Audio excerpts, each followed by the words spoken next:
Hey everyone, welcome to Healthy Waves, the podcast where we dive into the conversations that so many of us need right now.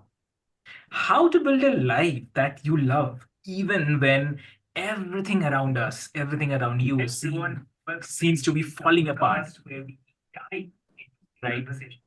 So, it's very, very important for this discussion, and we are exploring finding peace, overcoming CPTSD, and also understanding the power of limbic system, including the RAS, which is reticular activating system, and the pineal gland, and ultimately opening ourselves to the deepest parts of the soul.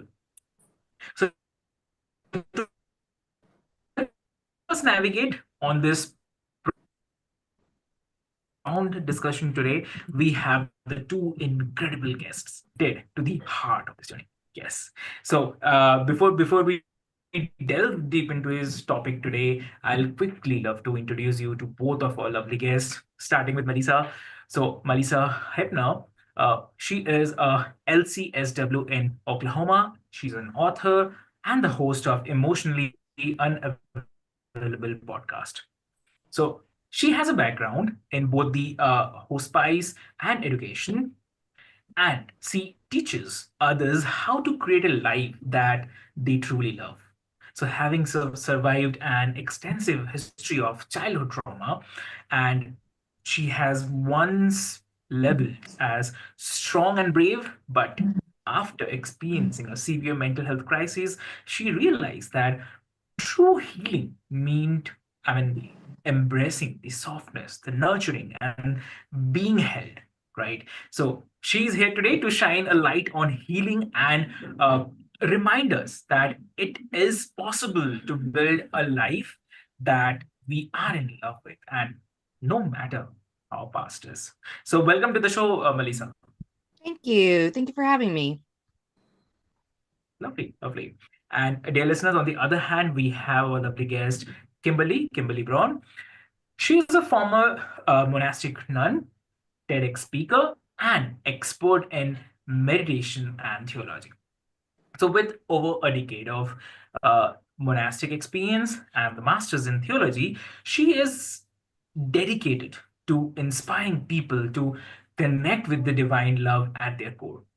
So, her latest book, Miracles in the Naked Light, is a testament to her personal journey of awakening, reminding us that every person is called to freedom, love, and the greatness. So she has helped thousands through the retreats, courses, and speaking the engagements. And she's here today to help us open the soul's deepest wisdom.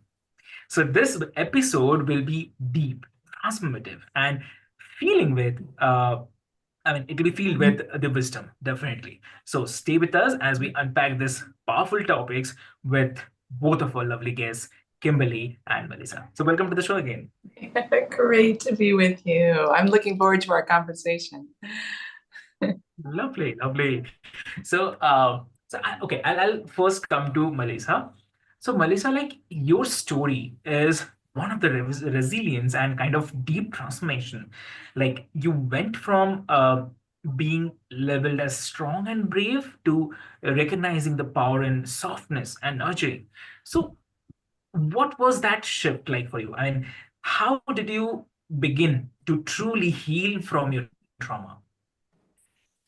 Well, I had heard about trauma not related to veterans like in 2016. But prior to that, the only talk of trauma in my world really was veterans PTSD. And when I started to hear about trauma, it really it relieved and assuaged so much of the shame that I had because I was like, oh, okay, I'm not mean, I'm not bad. I'm just somebody who's very reactive. But I what the part I was missing was how to deal with and experience emotions. And so once I started learning how to actually feel instead of think and over intellectualize everything I was experiencing, that was really the shift for me, because I call it coming home to my body, but it was really the first time I made a connection to my body. I was just a floating head full of overthinking and overanalyzing, intellectualizing prior to that. And once I, made that really powerful connection with my body, it just made me realize all the things I was missing out on by living in that really masculine energy, trying to power through and be strong and be tough and be all the things that women are put in positions to be that we don't necessarily want to be. But that's, that was the only praise I was getting in life, was you're so strong, you're overcoming. But I mean, I don't know how much overcoming was happening. It just looked like different than like my siblings per se, because they have a very different life than I have now. But just because I wasn't, it was just part of that whole good girl syndrome that we sometimes find ourselves in as women, and like eldest daughters particularly.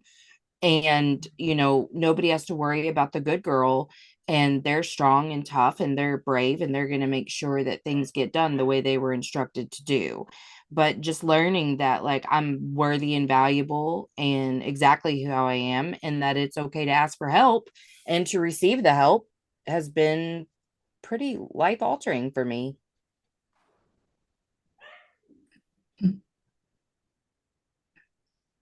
Amazing. That I have to say, that is really amazing to hear from you. It's I mean, it's not so easy, but hats off to you. So, and also, like, on this, one more thing, like, what were the hardest beliefs that let go of that in the translation?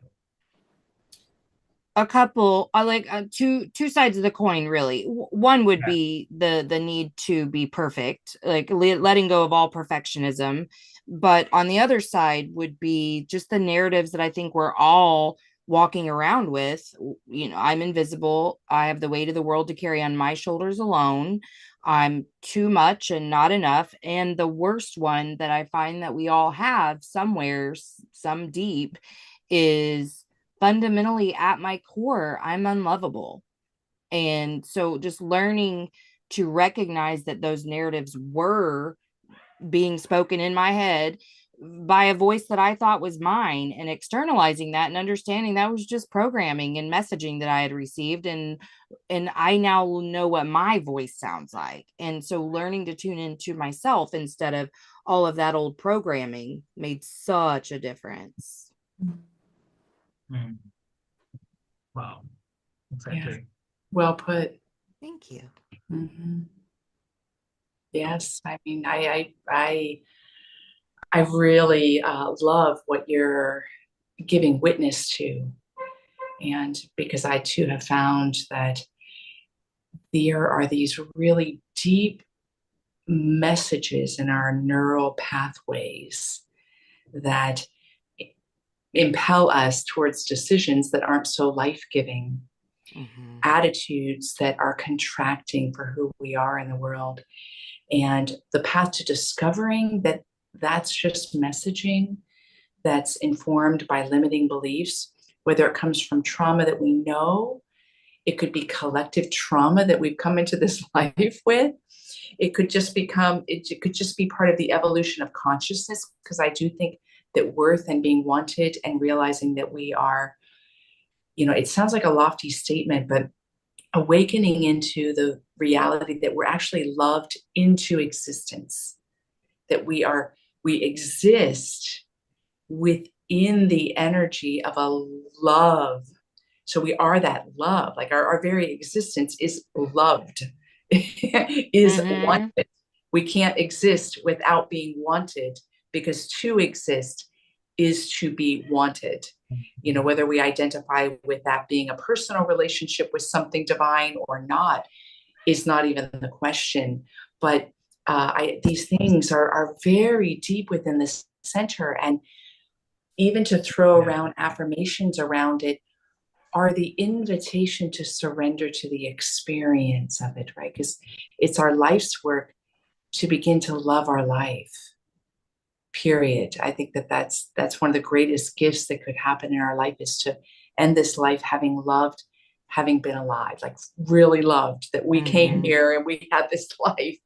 So yeah, I love your reflection on your life experience being a series of events that were awakening for you.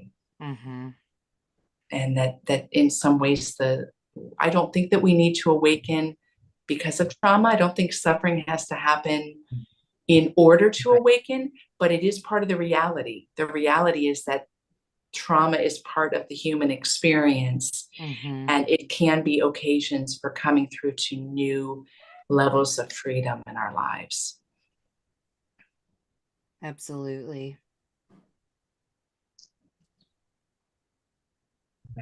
Exactly.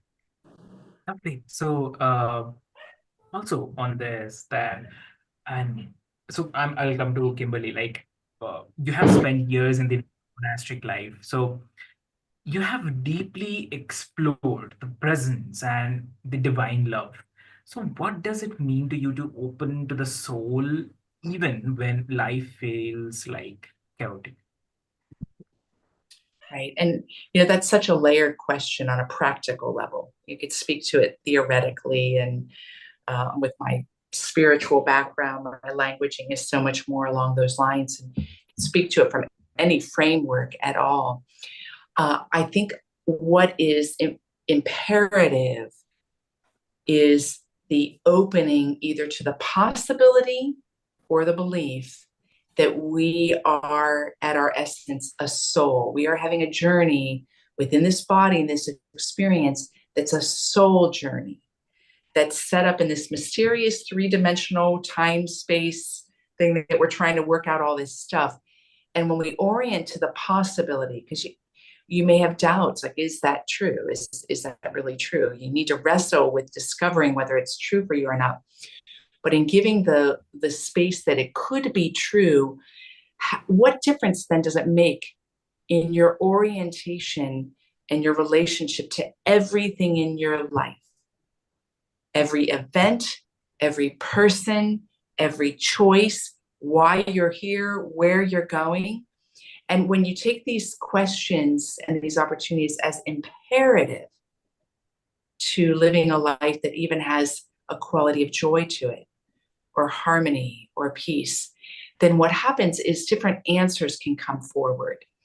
And you spoke to interest in the reticular activating and the pineal gland. And those are really wonderful techniques, all of those techniques, to the experience that goes beyond the way our patterns in our minds and in our bodies and our cells can kind of contract around. You kind of open up to a more spacious experience of yourself that gives room to ask some of these questions and to discover within yourself some new answers.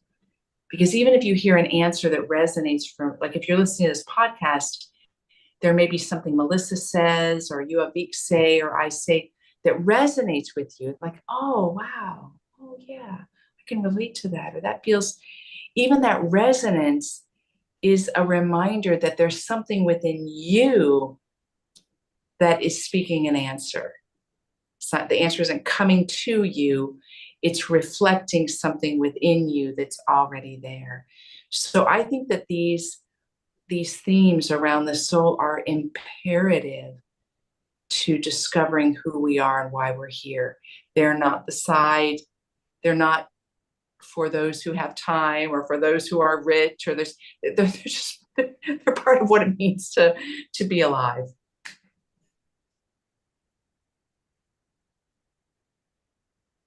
Exactly. Understood. Understood. And like to Melissa, like for many people who have experienced this trauma, the nervous system stays in the survival mode. So can you share the insights on how trauma impacts the limbic system and how we can work to rewire it for the safety and the peace? For me, it really, and that's kind of how I do everything, is like this is how I lived it. This was my truth, and I just share that with others, because I find that that's where all my gifts lie, is experiencing and then sharing. For me, it really was like something that was most noteworthy is like I have chronic neck, back, and shoulder pain due to how contracted and braced I lived every minute of every day, because I woke up in survival mode and I went to sleep in survival mode, and I was very reactive to everyone around me. There was not very many things said to me that didn't trigger something. And so my reaction to that was pretty ugly, whether it stayed internal or was actually externalized or not.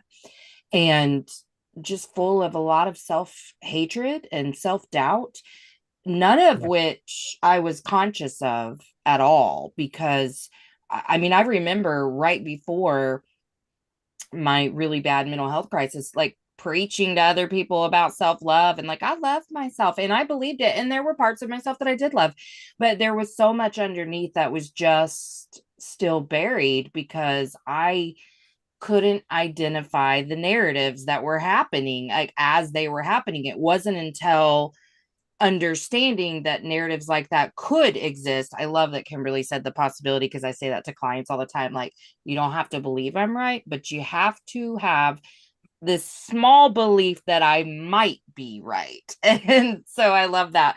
But, just hearing different ways of viewing the world and viewing our brains and our nervous system, that's what's beautiful about your brain, is that then it's like I always use that like yellow car analogy. The second you talk about a yellow car or think about a yellow car, you start to see them in traffic more often, or you just bought a car and now you see it everywhere. But for me, what I noticed is that just being aware that these things are possible, the very next time one of those narratives popped up, my subconscious was like, hey, remember how we were talking about this and thinking about this? Like, this might be one of those times that those really bad things are being said. I was very aware that there were narratives, because for me, I lived in, like, I read a book that broke down your shame in different archetypes. So why that was so impactful for me is because they were all present all the time in my brain, and they would fight with each other. And so it'd be like, better. No, I'm allowed, but it's their fault that I did that, because if they hadn't done that, then I would have blah blah blah. So I had a lot going on, and of course I wasn't going to verbalize that to anyone, because it made me sound crazy. Like, I knew that what was happening wasn't quote unquote normal, not, and it actually is, because most of us are doing this without knowing it. But at the time, it was like only crazy people do this, like, because I have schizophrenia in my family, so I was pretty concerned about psychosis, because it was just getting louder and louder the more depressed and overwhelmed I became. But once I just unraveled that, again, externalized it, realized it wasn't me. Like, my voice is sweet, like she's nice to me, like this is just old stuff like my grandma said, or whoever said, like, it's not me. And now on the other side of that, and with a calm nervous system, like, I can go hiking and not be so overwhelmed just by stimuli. Like, I was walking through this really pretty canyon, and we came across a waterfall, but it was in really high grass, all these things. And I kind of just started crying, because I was like, oh my gosh, like, it was raining. The rain touching my skin wasn't like negatively affecting me. It was like, it was beautiful. And, just like really connective between me and nature. And even the sounds of the leaves as we ruffled through them, those noises used to agitate me, like, because I was just electric all the time and buzzing with a negative energy all the time. And so now I can be in environments with nice natural sounds and be loved by them and not agitated by them. And so that, I think that's the thing that we're really overlooking, is you show up in the world much differently with a healed or healing nervous system than you do when you're living in a constant state of survival, because when you're in survival mode, you're constantly running from the bear. So there's no time for feelings, there's no time for love, there's no time for anything. You're just trying to escape the bear. And so for me, I'm so glad to be on the other side of that, because I can experience the world in such like just a way more beautiful way and be so appreciative of nature and of the things that surround us naturally and uplift us and support us. I certainly wasn't aware of any of those things before, aside from how they agitated me. That's awesome. Yeah, That's powerful. really, Mhm. yeah. Yeah, very powerful. So I'll come to Kimberly. Uh, you have spoken about living from a place of divine love. So what, according to you, I mean, how does this idea relate to the function of pineal gland? And do you see a connection between the spirituality or the spiritual awakening and the neuroscience? Oh, yeah, for sure. I mean, we've got enough research out there that's really connecting the dots. And Mm, that's so helpful, especially for the Western psyche, because Mhm. it's so hard to trust. And also, there are a lot of old messages through all spiritual traditions that it's a blind faith, that there's a certain, but you don't really ever give a blind faith. You don't really say yes to anything that isn't already stirring within you. But when you've got the neuroscience to help and understanding, I think one of the really big ways that helps out, and Melissa, you touched on this very lightly, is we are really hard on ourselves. I mean, we really makes me almost want to cry. We are so, it's like, what's my fault? What's my fault? This is my fault, especially when you get a lot of the information out there that we're creating our destiny. We're Mhm. manifestors, which is so true. We are manifesting our reality. But without the deep unpacking and the healing process with that, that information of us being manifestors works against us. What did I Mhm. do wrong? What did I do wrong? What did I do wrong? Well, even just keying in on certain neuroscientific facts. Well, this is a brain chemical. Oh my gosh, I'm really weak on having producing serotonin. What can I do to produce some serotonin? And then when you produce some serotonin naturally, not through force and a lot of big pharma, when you learn how to produce some of these brain chemicals through simple practices that sometimes can just be 5 minutes a day, you actually experience a freedom from the contracted way you may look at your life or experience your life. So there's a direct correlation. And if you follow the method for it, as somebody that's a theologian, if you looked at it methodologically, if all creation is in a way a pulse of what's uncreated, if everything that's coming into form comes from a formless benevolence, whether you identify with it as a personal, whether it's just source, whether it's life force, universal energy, a God, whatever this may be, if it's that, then everything that's in form is in form, living, moving, and having its being as an expression of the uncreated. So if that's so, then every part of what we're made up as, every cell, every neuron, every photon, like everything about us is somehow tracing it back a pulse of the uncreated. So when you learn then how you are formed, you find that it's the formless, it's the magnificence and the brilliance of a formlessness that you are in form as. So uh, direct correlations. And I think that his Wi-Fi went, but we're still being Did you recorded. get the message that said you are the host now, or just me? No, you're the host. There we go. Oh, there we go. Sorry, you're gonna have to edit that little blip out. Look at you. you For sure. just expanded into the cosmos. So you were a direct representation of everything that we're talking about. I know that could not have been on accident. Come on. That was great.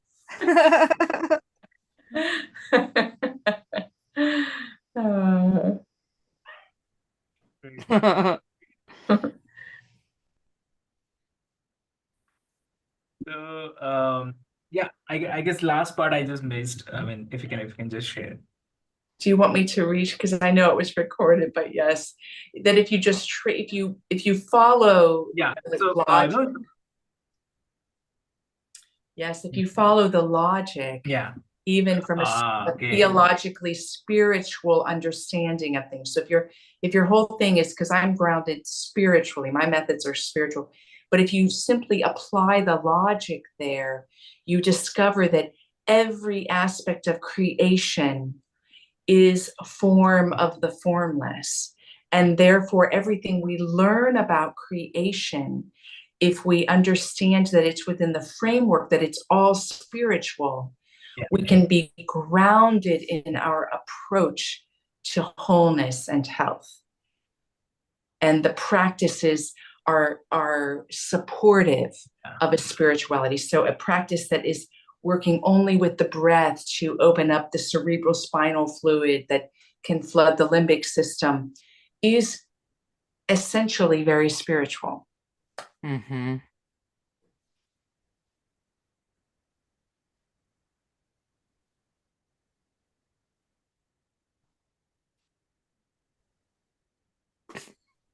I know these are very powerful things we're talking about here. Here one thing is coming to my mind. Like, can can can practices like meditation uh, actually influence the way our brain works and at the biological level also? Absolutely, right?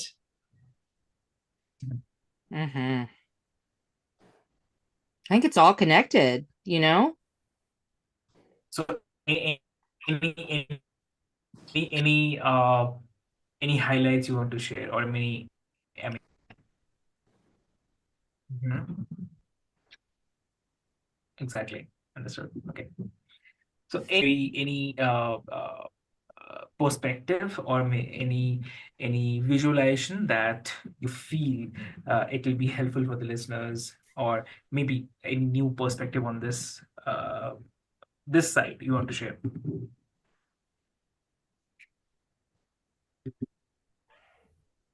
Hey, you want to go first, Melissa? Yeah, I think my big message is you have to heal yourself. It's like I totally agree with Kim. Like, I feel like our soul's purpose is to be on this earth. Let your parents mess you up a little bit and figure it out. Like my parents messed me up a lot, but I think all parents are just doing their best and whatever. But their best is not enough because we don't know what we don't know, right? So, I think we as humans spend so much time focused on the behavior of others. And when you can come to understand that they are just a reflection of you and that current version of you, and that if you work through your stuff and just focus on making yourself the best you and give from that place of love and compassion for yourself, when you get to know all of those nitty-gritty things about yourself, you can start to see them in others. And like when people speak, I hear their shame, I hear their pain, I hear their perspective, and I don't think that I'm all that different than anyone to either side of me. I feel a collective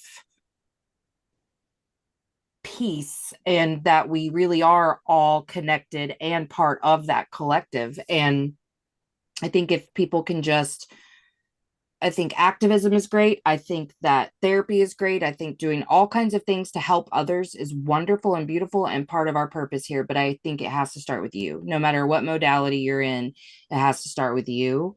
And you can only meet others at your current level of healing. So heal. So Kimberly, like you would say. To complement what you're saying, Melissa, there's a great freedom when you realize it's all you. Mm-hmm.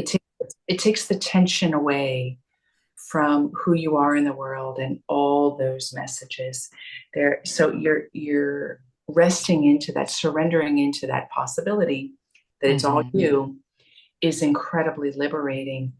And with that stance and with that commitment, you can discover as well that you're not alone. Mm-hmm. It's really helpful to avail yourself of the many support systems that are out there in the world. And with technology, we've got so much freaking support out there. Even this podcast alone is a support system to recognize that while you are solitary, you are not alone in this journey. And the journey is about self-discovery. You're not a success once you discover yourself. It does away with these ideas of success. And you can rest into the journey with its own constant revelation, but avail yourself of the support systems that can help you understand how it is your solitary journey. I'm a big advocate of having some kind of mentor, companion, maybe not a community where you have like a belief system, because that can be very contracting. Mm-hmm. And you might be saying yes to it for reasons of not wanting to be alone. But saying yes to support systems is a vulnerable act and lets you kind of pull away the mass that can be there that puts too much on your own shoulders. And you can connect with the fact that, you know what, at heart, we are all pretty vulnerable and tender people. When we're really in our hearts, we really are here in a way that's quite tender. Mm-hmm. That's true. And also, like, this is to both of you. If someone is listening today and feels completely lost, overwhelmed, or kind of like they don't have that strength to keep going on, so what is the first step that both of you suggest they can take today to shift towards a life that they love?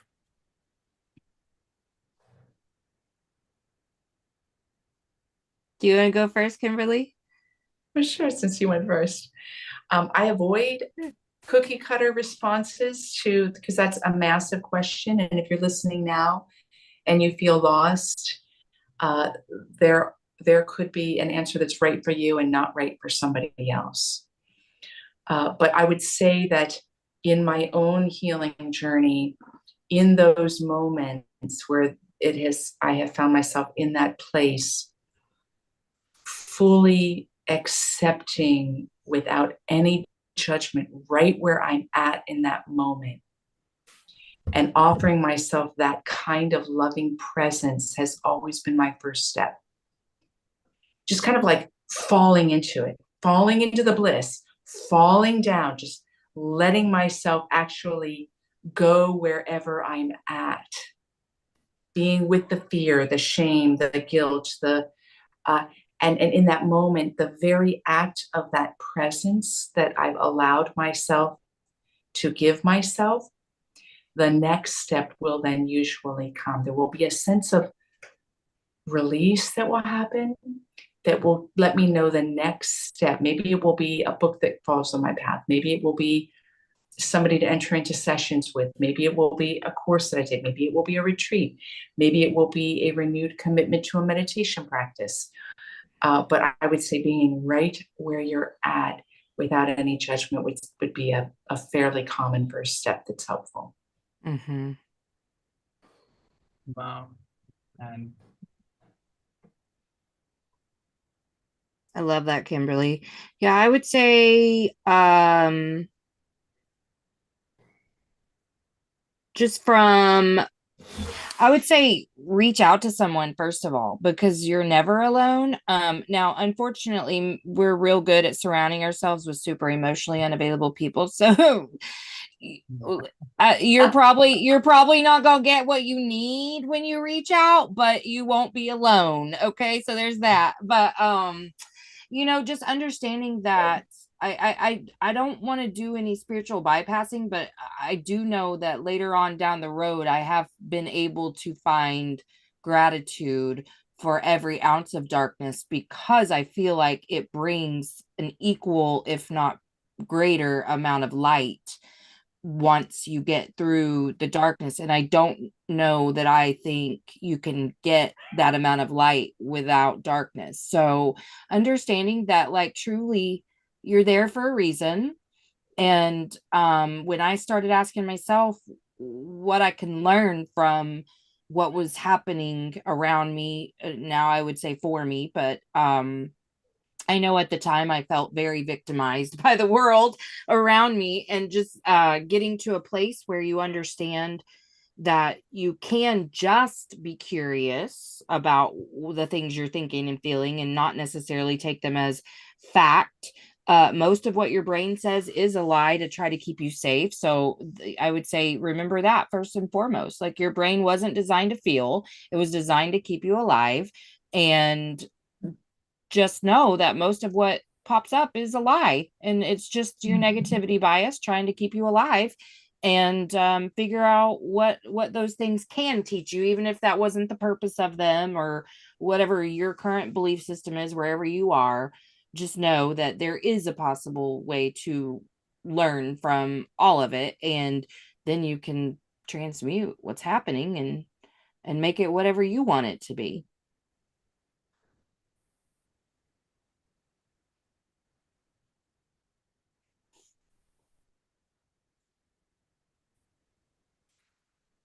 Every time like these profound downloads happen, then there's a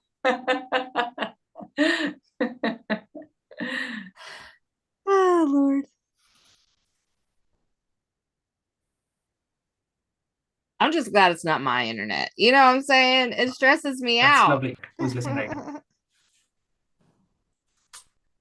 I get it. I know, and I'm in Mexico right now, but I've been blessed that the place that I'm renting is really great Wi-Fi. So I'm Oh, good for you. Good for you.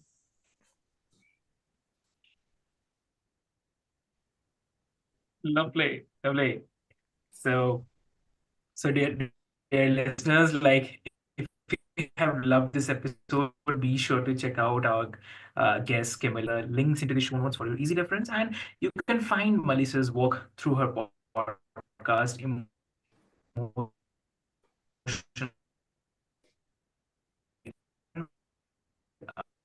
available, and you can also dive books and the courses. So until next time, keep healing and keep choosing the life that you love most. So this is Healthy Waves. This is your host Avik signing off. Stay well, stay present, and stay open as well. So thank you so much.